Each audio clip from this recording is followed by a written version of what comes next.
That's good enough. Okay. Okay, good. Hello, welcome to our podcast. I'll get started. So before we start, you gotta take the historical perspective of the First Nations people. This means trying to understand the events from the worldview of someone in the past.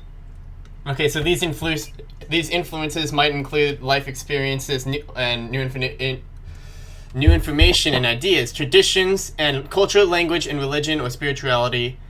Every individual has a unique worldview, but people from the same culture and time period tend to have similar worldviews. So keep that in mind before we get into this. Okay, Ethan, why don't you get into this with some diversity in population? So, each tribe of indigenous people had their different ways of getting food depending on their location. And there is also 50 different languages across the entire... Yeah, so they have a very diverse population, yeah. So let's go on to some oral tradition. Yes. The Why don't you hit it up? Innu and Siksika Blackfoot probably would not understand one another, even though both languages are from the Algonquian language family. I probably butchered that, but that's okay. 50 major languages, 12 language families. Innu Cree is a language with 5 major variations. That's just some fun facts for you. They had complex stories meant to educate and detail alliances.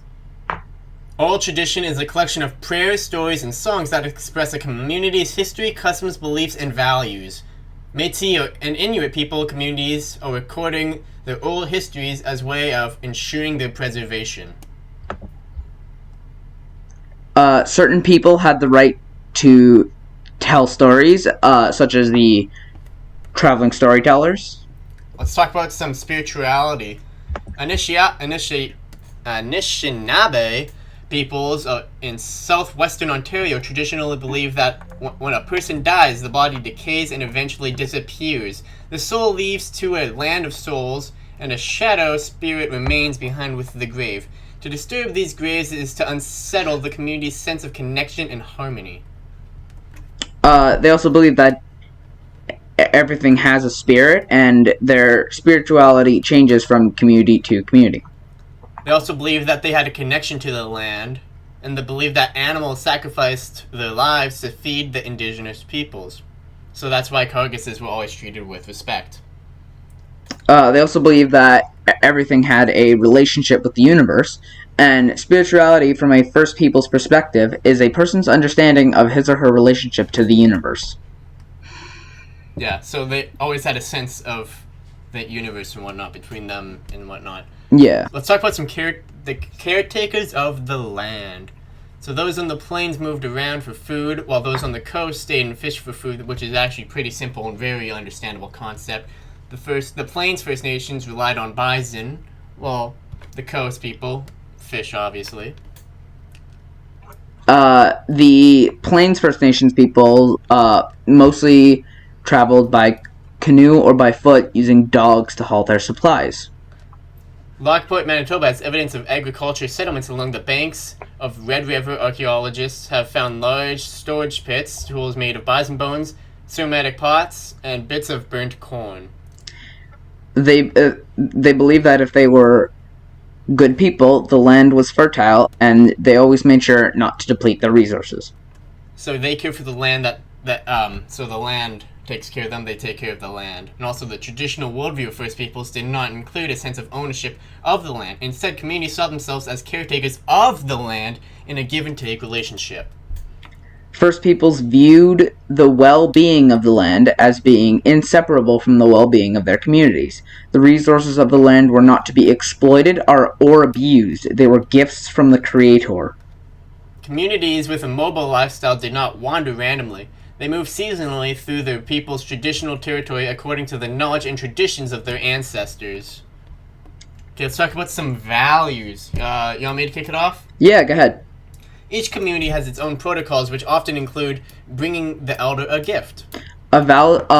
Value was placed on balance and harmony, and all First People have cultural traditions that help humans live in harmony with one another and the rest of the world.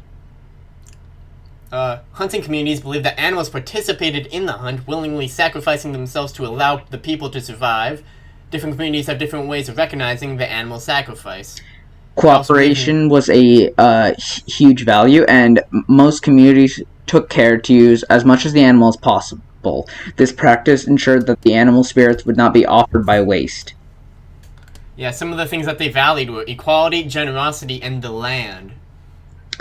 Worldviews are also built upon a culture's values. Traditionally, First People saw cooperation, autonomy, sharing, and diversity as important values. Most First Peoples communities traditionally depended on a network of mutual support. This mutual support resulted from traditions that gave people responsibilities for their relatives, which could include people related by blood or as well as other members of the community. An aunt, for example, might have specific responsibilities for many young women in the community. Her nieces might have responsibilities for aging women, their aunts. In general, individuals had responsibilities to contribute to their communities' support, and communities had responsibilities to support individuals, including those affected by illness, old age, or injury. People depended on one another just as they depended on the environment. If a woman proved to be a good hunter, she hunted. If a man was better suited to harvesting plants, that is what he did. People were taught to accept and welcome each other's contributions. Okay, let's talk about some community governance and trade. Laws to protect burial grounds vary from province to province. In British Columbia, it is illegal to damage, desecrate, or alter a burial place that has historical or archaeological value.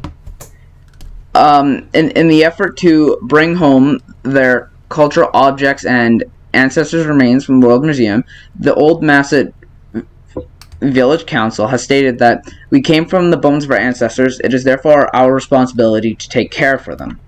They traded for goods that they could not produce themselves, and the trade was made sure to be beneficial for both parties.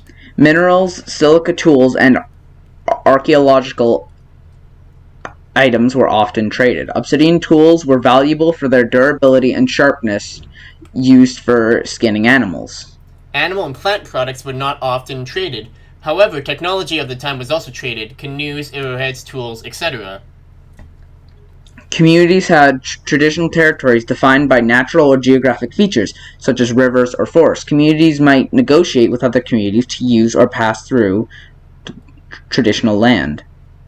Women were equal to men, and elders were decided by actions and skills. The size of a community usually depended on the availability of resources, but communities could not grow so large that they overhunted, overfished, or otherwise depleted their territory.